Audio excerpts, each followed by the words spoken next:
လိုချင်နဲ့လှုပ်တယ်ရတယ်ရတော့လိုချင်မြန်နဲ့လှုပ်ပြန်နဲ့ရပြန်တယ်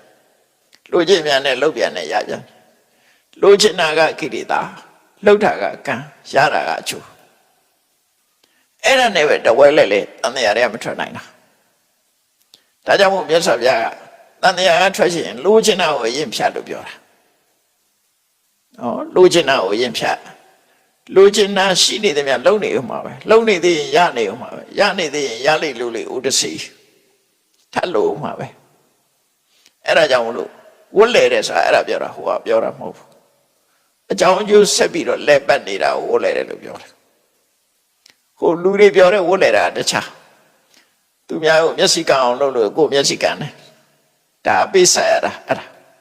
ဝတ်လေတာအဲ့ဒါကိုပြောနေကြတာပိဿရတာreaction သဘောတရားရတယ်တံပြန်တက်ရောက်မှုလို့ခေါ်တယ်ဘယ်အပဲဖြစ်ဖြစ်တံပြန်တက်ရောက်မှုကနေရာတိုင်းမှာရှိတယ်တက်ရှိမှလည်းရှိတယ်တက်မဲ့မှလည်းရှိတယ်ဝန်လျှော့မဲ့အစားကြည့်ပါလားဝန်လျှော့တာဒါတက်ရောက်မှုပဲသူ့ရဲ့တံပြန်တက်ရောက်မှုပဲ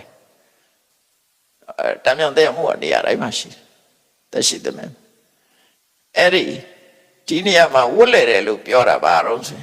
လိုချင်တယ်လှုပ်တယ်ရတယ်လိုချင်မြန်တယ်လှုပ်ပြန်တယ်ရပြန်တယ်အဲ့ထက်ထွက်လို့မရဘူး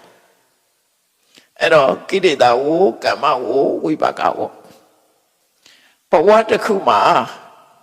ကိရိတာရှိလို့ကံနေဖြစ်တယ်ကံနေဖြစ်လို့ဘဝဖြစ်ပြန်တယ်ဘဝဖြစ်လို့တခါကိရိတာတွေကတိုးပွားတယ်ကိရိတာတိုးပွားသည့်အတွက်ကြောင့်ကံနေလှုပ်ပြန်တယ်ကံနေလှုပ်ပြန်တော့ဘဝတစ်ခုရပြန်တယ်ဟောအဲ့ဒါလဲပတ်နေတာကိုပြောတာပရိစ္ဆေသမုပ္ပါဒ်ဆိုလည်းအဲ့ဒါပြောတာပဲအကြောင်းအကျိုးနဲ့ဘဝမှာလဲပတ်တယ်ထွက်လန်းရှိလားဆိုမရှိဘူးဘုရားဟောမှသိတယ်